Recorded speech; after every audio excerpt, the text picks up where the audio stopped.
China acaba de revelar datos sobre el origen de la COVID-19. Volvemos a hablar de los orígenes del SARS-CoV-2, el virus que causa la COVID-19. En primer lugar, porque una revisión del Departamento de Energía de EU ha dado más relevancia que antes a la hipótesis de la fuga de laboratorio. Aunque la confianza en esta conclusión es baja. Pero más importante aún es la publicación y análisis esta semana de material genético viral y animal, recogido en el mercado húmedo de Huanan en Wuhan, el lugar asociado para siempre con el inicio de la pandemia.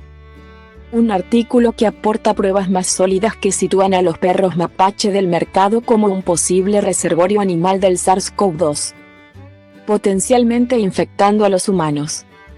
Es un tema que me toca de cerca. Yo era el representante australiano en la investigación internacional de la Organización Mundial de la Salud, OMS, sobre los orígenes del SARS-CoV-2. Fui a Wuhan en misión de investigación a principios de 2021. Visité el mercado ahora cerrado. La pregunta natural que hay que hacerse ante la noticia es, ¿cómo de diferente habrían transcurrido estos 3 últimos años si hubiéramos tenido estas pruebas sobre los perros mapache desde el principio? Habríamos reducido en gran medida la enorme energía, el frenesí mediático y las discusiones políticas sobre las hipótesis menos probables en relación a los orígenes de la pandemia. Y podríamos haber centrado mejor el foco de nuestra investigación. En enero de 2020 se tomaron muestras en varios lugares del mercado, pocas semanas después de los primeros casos de COVID-19 en Wuhan. En estas muestras ambientales fueron identificados ARN de SARS-CoV-2 y ADN humano, aunque ningún hisopo animal dio positivo para el virus. Los resultados fueron presentados al equipo de la OMS que investigaba los orígenes de la pandemia, del que yo formaba parte, en enero de 2021. Aquel trabajo fue publicado como preprint, publicado en línea antes de ser verificado de forma independiente, en febrero de 2022. Los datos metagenómicos subyacentes para apoyar las conclusiones del preprint que el SARS-CoV-2 y las secuencias humanas, pero no animales, estaban presentes necesitaban ser publicados para permitir análisis posteriores. Esto es algo que suelen exigir las revistas y que se considera apropiado al espíritu de apertura y colaboración científicas. Sin embargo, la comunidad internacional no ha tenido acceso a los datos hasta principios de marzo de 2023. Fue entonces cuando se produjo un drop de estas secuencias metagenómicas ambientales en la base de datos GISAID, el repositorio internacional de secuencias virales de acceso abierto. Esto permitió que un equipo independiente de expertos internacionales las analizara. En una sorprendente revelación, identificaron grandes cantidades de ADN de perro mapache y de otros animales junto con el SARS-CoV-2. Los perros mapache pueden infectarse fácilmente con el SARS-CoV-2 y transmitirlo. El equipo internacional publicó sus observaciones como preprint a principios de esta semana. Cabe destacar la ubicación física de estas secuencias de virus y animales en una esquina determinada de un mercado que es muy grande. La esquina asociada a los primeros casos humanos. Ahora se sabe, aunque inicialmente las autoridades chinas lo negaron, que en esta zona del mercado se vendían animales salvajes y de granja. Después de que el equipo internacional analizara las secuencias, se contactó con los científicos chinos que habían realizado las pruebas en el mercado para comentarlas y discutirlas. Especialmente en torno a la importante observación de que entre las secuencias de SARS-CoV-2 había una gran proporción de ADN de perro mapache y de otros animales. Las secuencias se retiraron de la base de datos GISAID a las pocas horas de ponerse en contacto con los autores del estudio.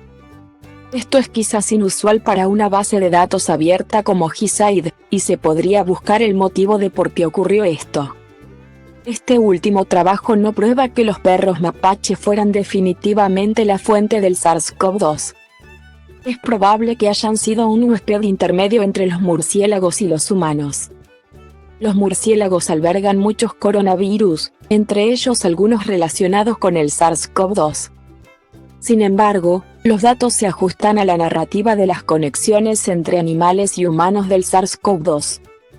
Esto, junto con otro examen de las conexiones animales con el SARS-CoV-2, debe considerarse en el contexto de la falta de datos sólidos que respalden las otras hipótesis de origen del SARS-CoV-2. Como una fuga de laboratorio, alimentos congelados contaminados y adquisición fuera de China. Poco a poco, las pruebas apoyan el origen animal del brote, centrado en el mercado de Huanan, en Wuhan. El tiempo que ha tardado en salir a la luz este primer trabajo y la dificultad para acceder a los datos brutos son lamentables, según ha señalado recientemente la OMS.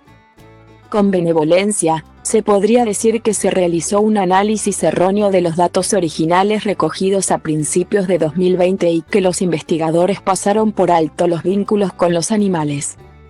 Cínicamente, y sin pruebas, se podría decir también que se reconoció la importancia de los datos pero no se pusieron a disposición del público. El motivo es algo que deben aclarar los investigadores chinos del Centro Chino para el Control de Enfermedades.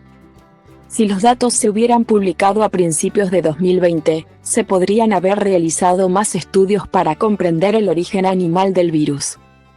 3 años después, es muy difícil hacer tales estudios, que implican rastrear desde el mercado ahora cerrado hasta las fuentes animales y las personas que manipularon estos animales. Unas respuestas más claras desde el origen de la pandemia también habrían quitado hierro al debate sobre los posibles orígenes víricos. Por supuesto, todas las hipótesis deben seguir sobre la mesa, pero algunas de ellas podrían haberse explorado mucho mejor si se hubiera dispuesto de todos los datos. ¿Habría cambiado el curso de la pandemia? Probablemente no. El virus ya se había extendido por todo el mundo y se había adaptado muy bien a la transmisión entre humanos cuando se dispuso de este trabajo. Sin embargo, habría impulsado la investigación en una mejor dirección y habría mejorado la planificación de futuras pandemias. Las lecciones para el futuro son obvias. La publicación en abierto de los datos de las secuencias es la mejor manera de emprender una investigación científica, especialmente para algo de tanta importancia internacional. Hacer que los datos no estén disponibles, o no solicitar ayuda en análisis complicados, solo ralentiza el proceso. El vaivén político resultante por parte de todos los países, en particular Estados Unidos y China, ha hecho que las sospechas se agraven y el progreso se ralentice aún más. Aunque la OMS ha sido criticada por errores en la gestión de la pandemia y en la recopilación de datos para comprender los orígenes y avanzar en futuras investigaciones, sigue siendo el mejor organismo internacional para fomentar el intercambio abierto de datos. La mayoría de los científicos quiere hacer lo correcto y encontrar respuestas a preguntas importantes. Facilitarlo resulta crucial. Nota extraída de The Conversation y creada por Dominic Dwyer. Public Health Pathology.